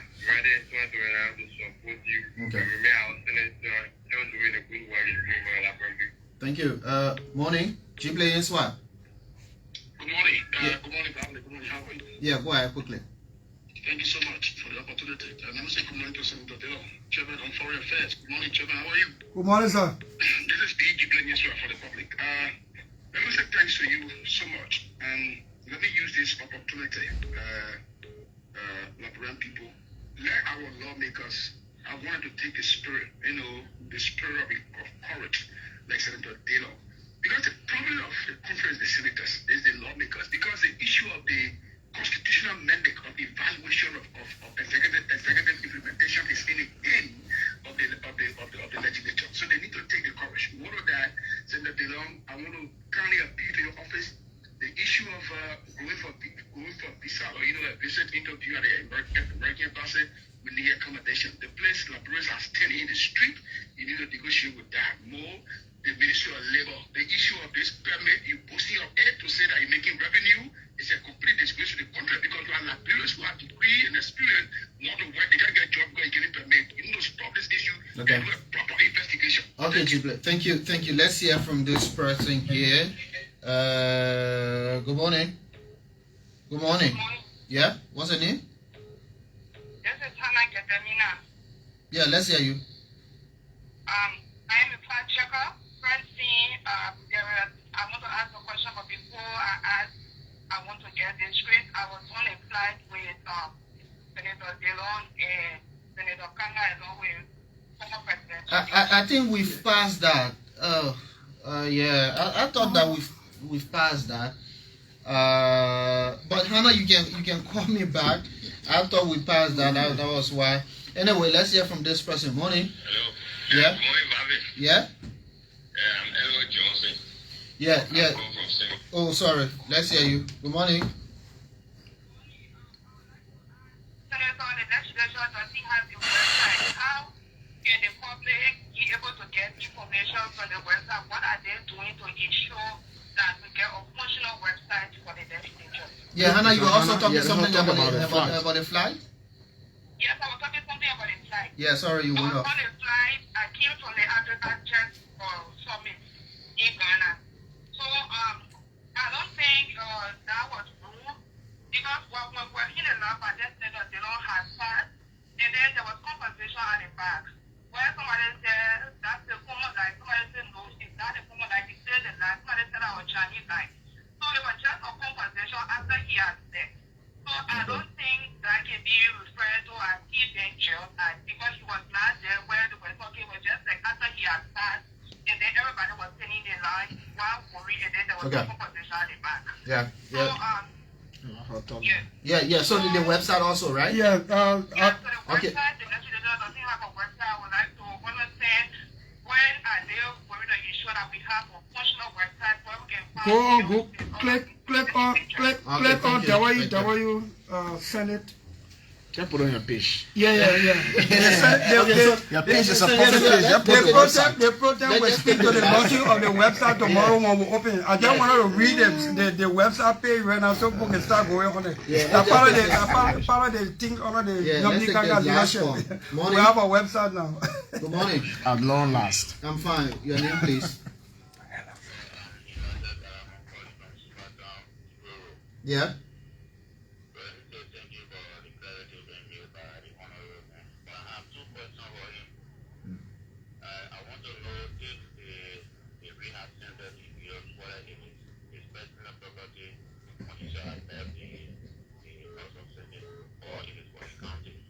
Okay. So I want to know if the Senate statistics of the House of Senate lie people from the confrontation. Can you please give us statistics on that? Thank you. Okay, thank you. We end that with the cause. Senator, you can respond to a whole host of. Thank you to the callers. I like the diversity of views of the callers. The rehab center, from here I'm going there to welcome the batch of females that we take it in. The rehab center is for the people.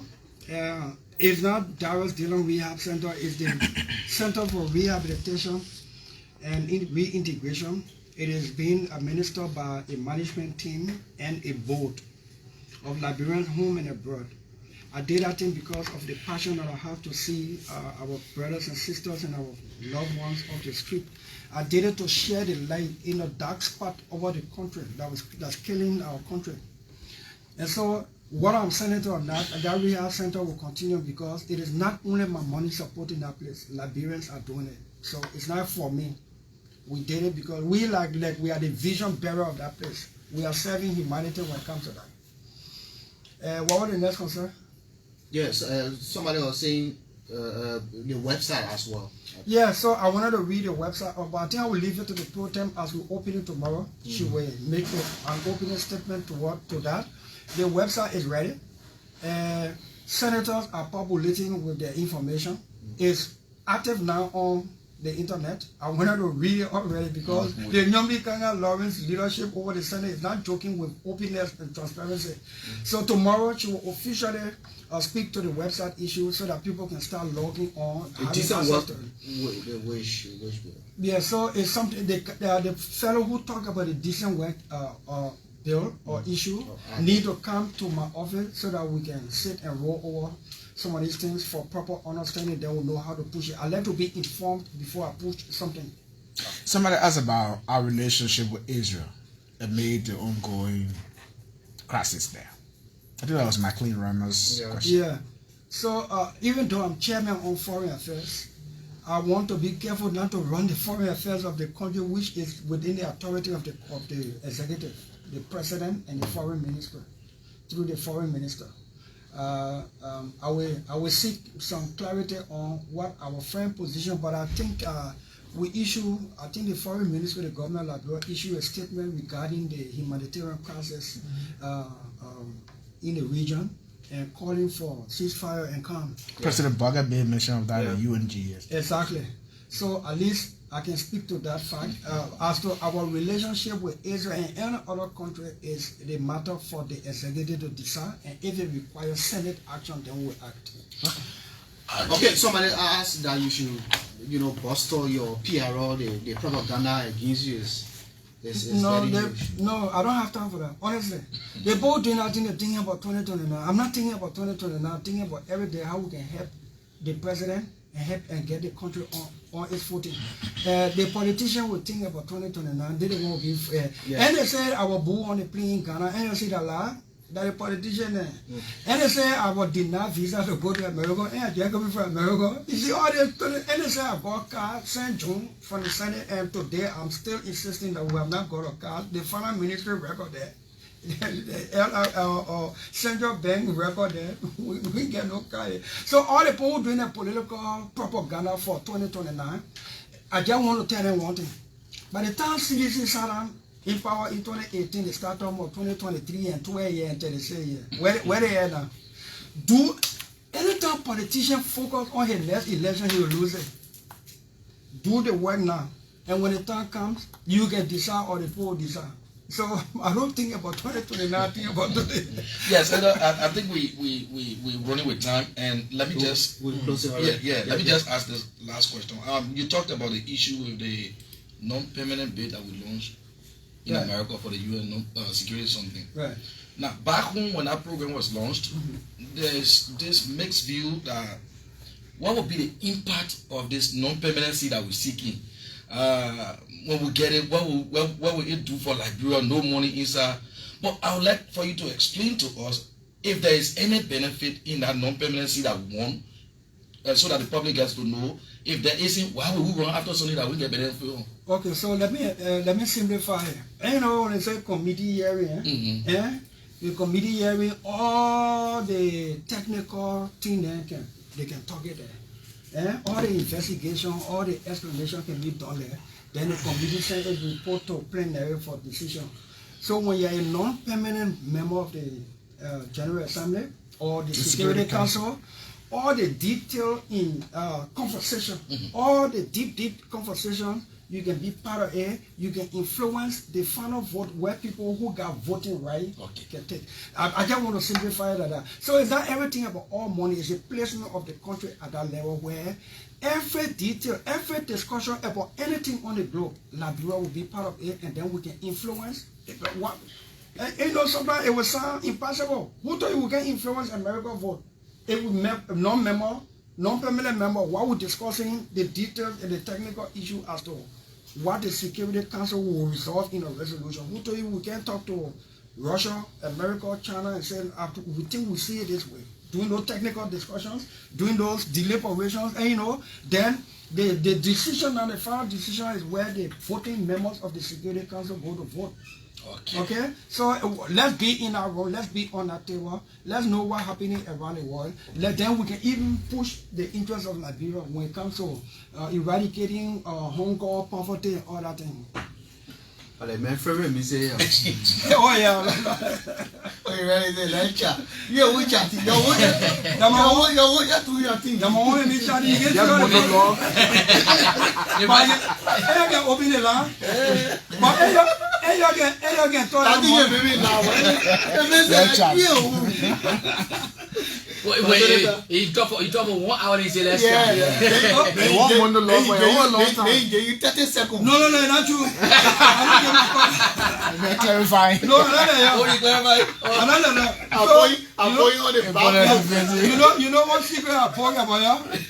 When I talk, and nobody calling the line, can say the line change. That's not true. Yeah. But Senator, thank you for coming, man. Let's do this as often. Every 2 weeks I will be here. Every 2 weeks I will be here. Yeah, man, I'm going to talk. Yeah, every 2 weeks. Every 2 weeks. That DG and chair on. Every 2 weeks I will be here and we'll relay across the country. Yeah. Thank you very much. Chokon, Tatas. I want to say thank you to Abe Radio in Grand Bassa, Radio Dubai in Grand Bassa.